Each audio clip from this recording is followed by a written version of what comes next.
اعوذ باللہ من الشیطان الرجیم بسم اللہ الرحمن الرحیم وسکنتم اور تم ٹھہرتے تھے، وسکنتم اور تم نے قیام کیا، تم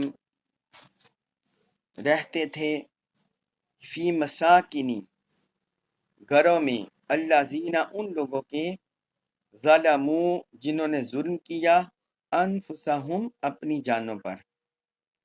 وسکنتم فی مساکن الذین ظلموا اور تم ان لوگوں کے گھروں میں رہتے تھے جنہوں نے اپنی جانوں پر ظلم کیا، وَتَبَيَّنَ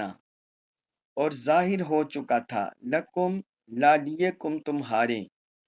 وَتَبَيَّنَ لکم حالانکہ تم پر ظاہر ہو چکا تھا، کیفا کیسا، فعلنا ہم نے کیا، بہم ان کے ساتھ، کیفا فعلنا بہم کہ ہم نے ان کے ساتھ کیسا معاملہ کیا تھا، تم پر یہ سارا ظاہر ہو چکا تھا،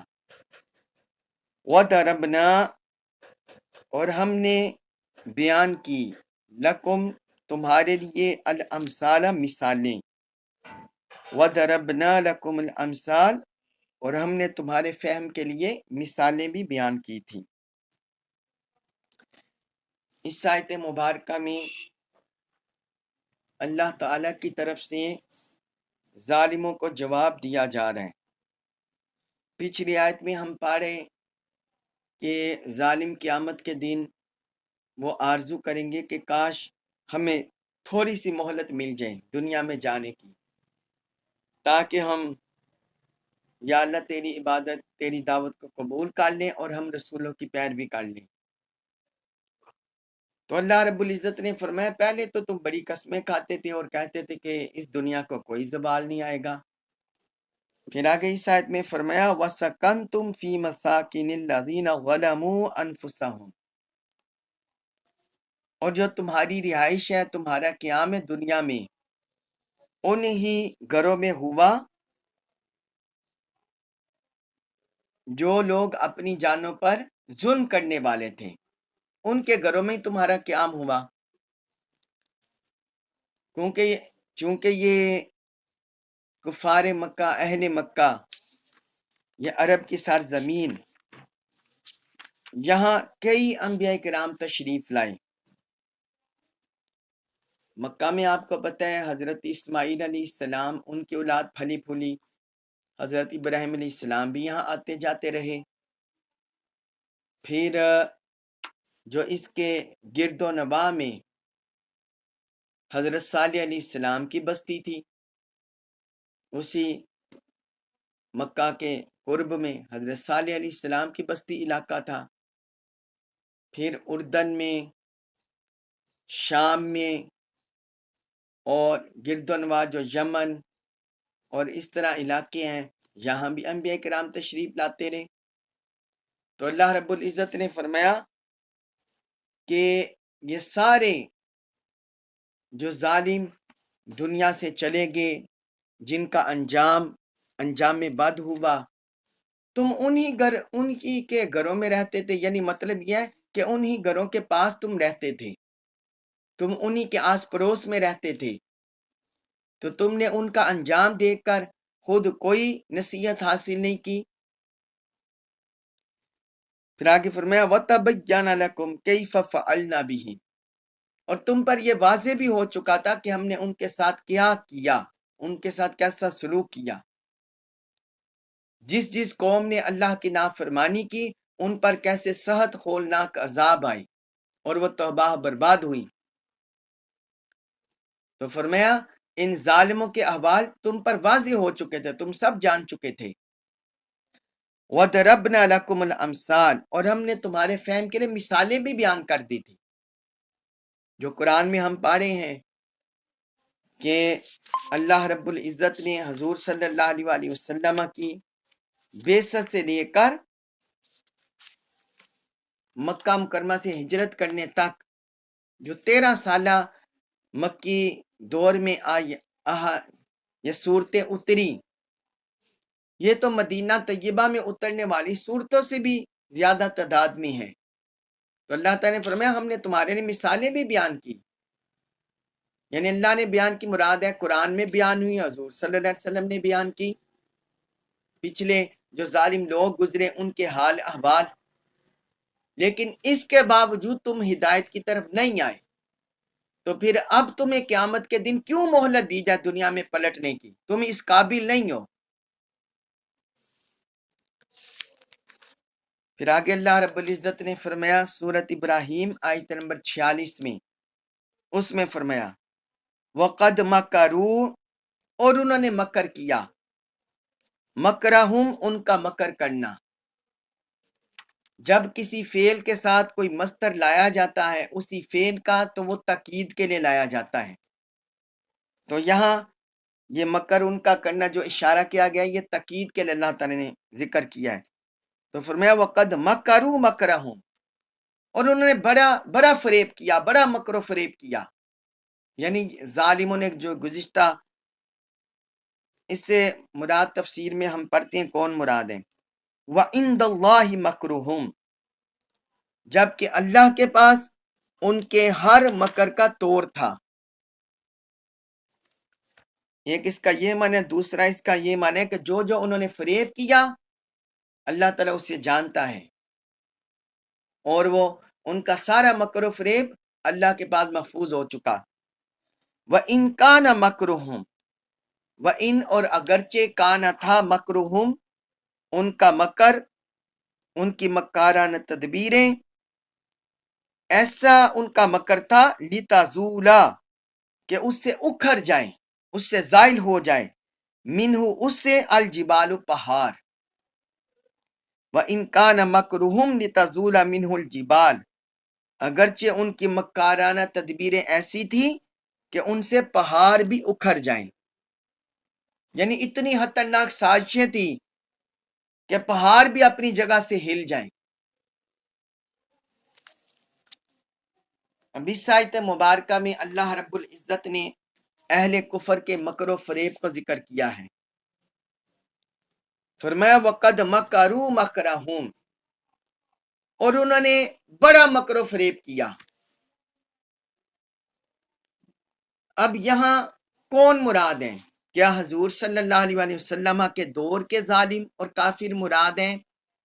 یا حضرت ابراہیم علیہ السلام کے دور کے، یا باقی جو ظالم قومیں، نافرمان قومیں آئی وہ مراد ہیں؟ تو اس سے یہ تینوں طبقے مراد ہیں، جو بھی روئے زمین پر ظالم لوگ آئے، نافرمان لوگ آئے، جنہوں نے اللہ اور اللہ اپنے زمانے میں جو ان کے رسول تھے ان کی نافرمانیاں کی، وہ سارے مراد ہیں اس سے۔ حضور صلی اللہ علیہ وسلم کے دور کے بھی مراد ہیں، کیونکہ وہ بھی مکی زندگی میں حضور کے خلاف سازشیں کرتے رہے، معاذ اللہ آپ کو قتل کرنے کے منصوبے بناتے رہے، شہید کرنے کے منصوبے بناتے رہے، ملک بدر کرنے کے منصوبے بناتے رہے، قید کرنے کے منصوبے بناتے رہے، جو اللہ تعالی نے سورۃ الانفال آیت نمبر 30 میں بھی ذکر کیا اس کا۔ پھر وہ آپ کو جسمانی طور پر ٹارچر کرتے رہے، نفسیاتی طور پر، ذہنی طور پر، آپ کو بھی اور صحابہ کرام کو بھی، جو اہل اسلام تھے سب کو۔ تو ان سے مراد حضور کے دور کے اہل کفر، پہلی تفسیر، اور دوسرا حضرت ابراہیم علیہ السلام کے دور کے، کہ ان کے دور میں نمرود بادشاہ تھا، ظالم جابر تھا، اس نے معاذ اللہ حضرت ابراہیم علیہ السلام کو آگ میں بھی ڈال دیا، یعنی اتنا آپ کی جان کا دشمن تھا۔ اور تیسرا اس سے مراد جو قومیں، جو ظالم قومیں، نافرمان قومیں دنیا میں آئی، اہل کفر و طاغوت ہے، ان سب کی طرف اشارہ ہے۔ قوم نوح، قوم عاد، قوم سمود، قوم مدین، قوم لوط، بنی اسرائیل جو حضرت موسیٰ علیہ السلام جن کی طرف بھیجے گئے، تو سارے مراد ہیں۔ اللہ تعالیٰ نے فرمایا کہ انہوں نے اپنے دور میں بڑے مکر و فریب کیے، اسلام کے خلاف اور اپنے دور کے پیغمبر کے خلاف۔ آگے اللہ رب العزت نے فرمایا وَعِندَ اللَّهِ مَكْرُهُمْ، ان کا یہ جو سارا مکر ہے، ساری سازشی ہیں، یہ اللہ کے آنے کی ہوئی ہیں، اللہ کے ریکارڈ میں ہے۔ ایک اس کا یہ معنی ہے اور دوسرا اس کا یہ معنی ہے کہ اللہ تعالیٰ ان کے مکر و فریب کا توڑ کرتا رہا، انہیں اس کی سزا دیتا رہا۔ یہ دونوں اس کے معنی ہیں کہ جو کچھ انہوں نے کیا وہ بھی محفوظ ہے، اللہ کی بارگاہ میں فرشتوں نے محفوظ کیا ہوا ہے۔ جو دنیا سے چلے گئے وہ برزخی زندگی میں اس کی سزا پا رہے ہیں، اور جب حشر قائم ہوگا اور جنت دوزخ میں جانے کا فیصلے ہوں گے تو اس وقت بھی وہ سزا پائیں گے۔ اور دوسرا معنی یہ ہے کہ اللہ تعالیٰ ان کے زمانے میں ان کے مکر و فریب کا توڑ کرتا رہا، کہ انہوں نے بے شک انبیاء کرام کے خلاف، حتیٰ کہ حضور صلی اللہ علیہ وسلم کے زمانے میں آپ کے خلاف اہل کفر نے سازشیں کی، مگر وہ اپنی سازشوں میں، اپنے مکر و فریب میں ناکام رہے، حتیٰ کہ انبیاء کرام نے اپنے مشن کو مکمل کر دیا اپنے اپنے دور میں۔ آگے فرمایا وَإِن كَانَ مَكْرُهُمْ لِتَزُولَ مِنْهُ الْجِبَالُ، اگرچہ ان کی مکارانہ تدبیریں ایسی تھی کہ ان سے پہاڑ بھی اکھڑ جائیں۔ اللہ رب العزت نے فرمایا یہ نہ سمجھو کہ کوئی ایسے ہی انہوں نے زبانی کلامی کوئی مکر و فریب کیا اور اس میں کوئی سختی نہیں تھی، کوئی ان کا ظلم یا تشدد نہیں تھا۔ اللہ تعالیٰ نے فرمایا ایسی بات نہیں، بلکہ انہوں نے مکر و فریب کرنے میں، سازشیں کرنے میں کوئی کسر نہیں چھوڑی، اور جتنی بھی سختی، جتنا بھی ظلم کرنا چاہتے تھے وہ کرتے رہے، جتنی بھی اذیتیں پہنچانا چاہتے تھے اپنے اپنے دور کے نبی کو وہ کرتے رہے، انہوں نے کوئی کسر، کوئی کمی نہیں چھوڑی، حتیٰ کہ ان کا مکر و فریب سازشیں اتنی زیادہ سنگین تھی، رب نے فرمایا کہ اگر اس کے مقابل کوئی پہاڑ بھی ہوتا تو پہاڑ بھی اپنی جگہ سے ہل جاتا۔ تو یہ نبی تھے کہ جو پہاڑ سے بھی زیادہ اپنے مشن پر، حق پر ثابت قدم بنے رہے، اور پھر حضور صلی اللہ علیہ وسلم کی ذات اقدس اپنے دور میں ثابت قدم رہی۔ اس کے بعد ہے سورت ابراہیم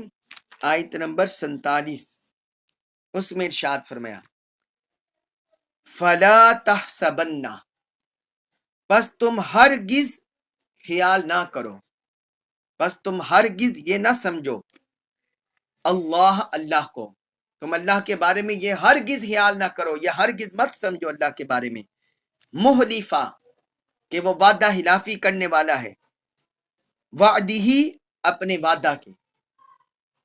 کہ وہ اپنا وعدہ توڑنے والا ہے، وعدہ خلافی کرنے والا ہے، رسولہ اپنے رسولوں سے،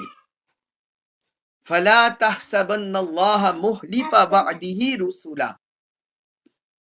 تم ہرگز اللہ کے بارے میں یہ گمان مت کرو کہ وہ اپنے رسولوں سے وعدہ خلافی کرنے والا ہے۔ انا بے شک اللہ عزیز بڑا غالب، ذو انتقام بدلہ لینے والا ہے۔ ان اللہ عزیز ذو انتقام، بے شک اللہ بڑا غالب بدلہ لینے والا ہے۔ اب یہاں اللہ رب العزت نے جو انبیاء کرام رسولوں سے وعدے کیے تھے اس کے ایفا کا ذکر کیا ہے، اور اپنی شان، اپنی قدرت کا ذکر کیا ہے۔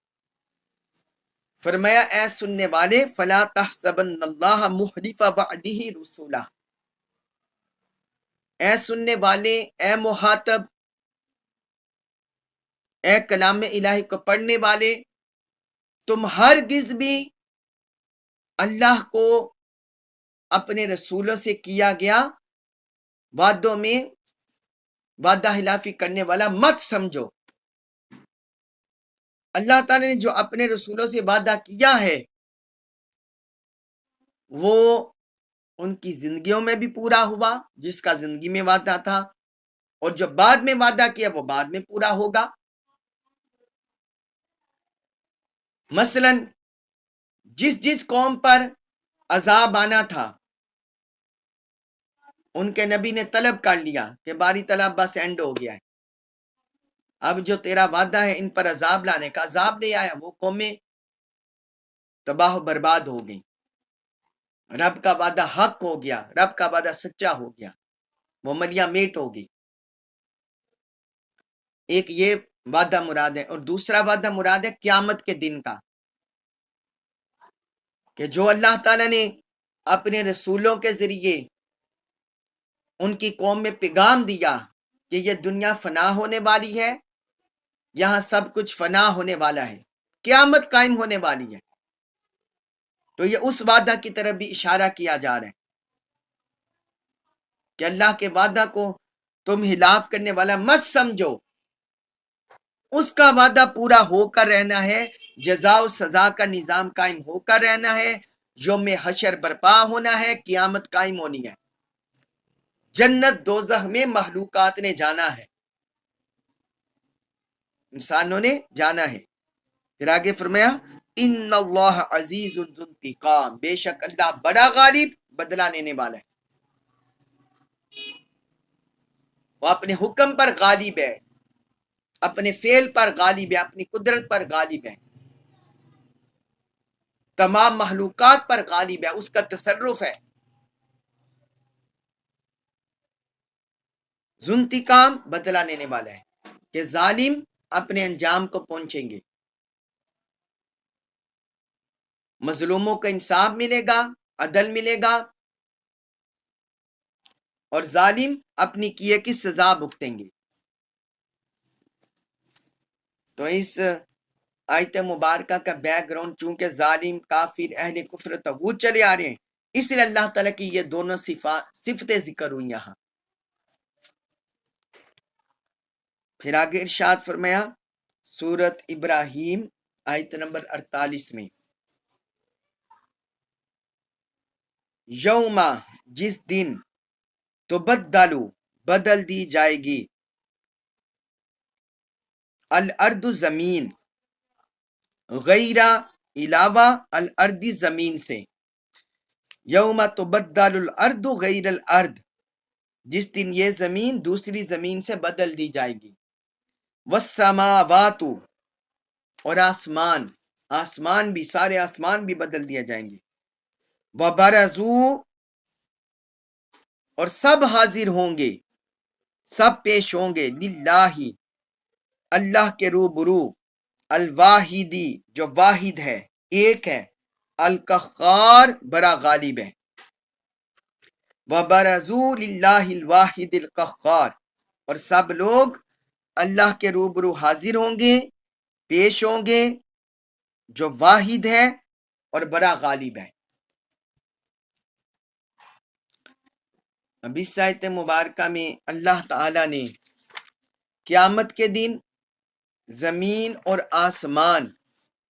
کے تبدیل ہونے کے بارے میں ارشاد فرما دیا ہے، فرمایا یوم تبدل الارض غیر الارض والسماوات، جس دن زمین دوسری زمین سے بدل دی جائے گی اور آسمان بھی۔ اب یہ زمین کون سی زمین میں بدلے گی، اور یہ آسمان جو نیلا ہمیں نظر آتا ہے کون سے آسمان میں بدلے گا، ان کے متعلق ہمیں قرآن میں بھی آیات مبارکہ ملتی ہیں، اور حضور صلی اللہ علیہ وسلم کے فرامین میں بھی۔ حضور صلی اللہ علیہ وسلم نے ارشاد فرمایا، حضرت سہل بن سعد رضی اللہ عنہ سے مروی ہے، حضور نے فرمایا قیامت کے دن لوگوں کا حشر اس زمین پر کیا جائے گا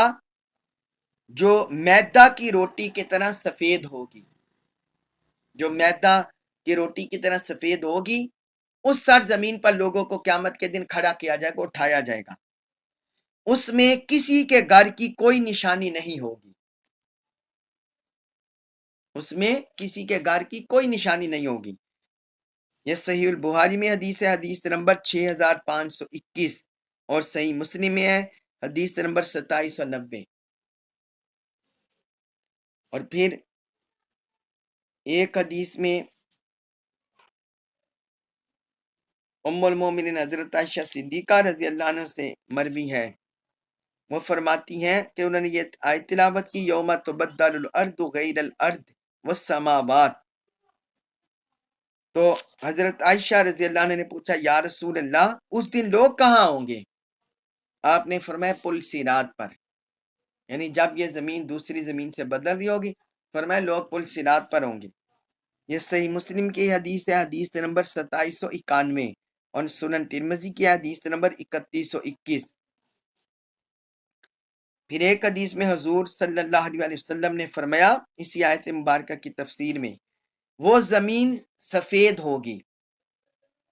وہ سفید زمین ہوگی گویا کہ وہ چاندی ہے، اس میں کوئی حرام خون نہیں بہایا گیا اور نہ اس میں کوئی گناہ کیا گیا ہے۔ یہ امام طبرانی کے المعجم الاوسط میں یہ حدیث ہے، حدیث نمبر 7163، 7163۔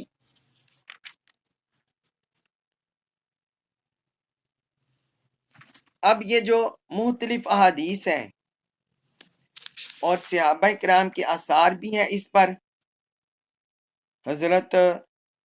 عبداللہ بن مسعود رضی اللہ عنہ سے مروی ہے کہ پہاڑوں کو ریزہ ریزہ کر کے گرا دیا جائے گا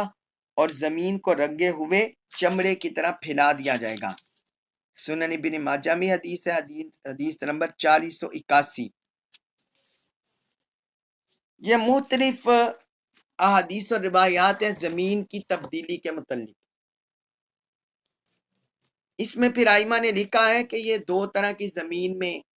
چینجنگ دو طریقے سے آئیں گی، دو سٹیجز سے، دو مرحلوں سے۔ پہلا مرحلہ یہ ہوگا جب قیامت کے دن سور پھونکا جائے گا تو پہاڑ ریزہ ریزہ ہو جائیں گے اور زمین میں تموج ہوگا، سمندر آگ بن جائیں گے، زمین پھٹ جائے گی، یعنی یہ زمین کا سارا نقشہ بدل جائے گا۔ اور پھر دوسرا مرحلہ آئے گا، اس میں زمین جو نئی زمین میدہ کی روٹی کی طرح یا سفید چاندی کی طرح وہ پھیلا دی جائے گی، کہ اس میں اس زمین کی طرح گناہ نہیں ہوئے ہوں گے۔ اللہ رب العزت ایسی سرزمین پر جزا و سزا کا نظام برپا کرے گا۔ اور ساتھ جو فرمایا والسماوات، اور آسمان بھی، ان کے بارے میں بھی قرآن میں ملتا ہے، سورۃ المعارج آیت نمبر 8 میں فرمایا یوم تکون السماء کالمہل، جس دن آسمان پگھلے ہوئے تانبے کی طرح ہو جائے گا، پگھلے ہوئے تانبے کی طرح۔ اور سورۃ الرحمن آیت نمبر 37 میں فرمایا فَإِذَا انشَقَّتِ السَّمَاءُ، جس دن آسمان پھٹ جائے گا، فَكَانَتْ وَرْدَةً كَالدِّهَانِ، تو وہ سرخ چمڑے کی طرح سفید ہو جائے گا، سرخ چمڑے کی طرح سفید ہو جائے گا۔ تو سورج کو بھی یہ جو آسمان ہے اس کا بھی یہی حال ہوگا، ستارے جھڑ جائیں گے، سورج اور چاند بے نور ہو جائیں گے، ان کو گہن لگ جائے گا اور ان کی ہیئت بدل جائے گی، اور وہ سورج چاند لپیٹ دیے جائیں گے، ستارے جھڑ جائیں گے۔ تو یہ حال ہو جائے گا آسمانوں کا۔ تو یہ اللہ تعالیٰ نے ان دونوں کیفیتوں کو ذکر کر دیا، ان دونوں کیفیتوں کو ذکر کر دیا۔ اور پھر فرمایا وَبَرَزُوا لِلَّهِ الْوَاحِدِ الْقَهَّارِ، اور وہ سب لوگ اللہ کے حضور پیش ہوں گے جو ایک ہے، قہار ہے۔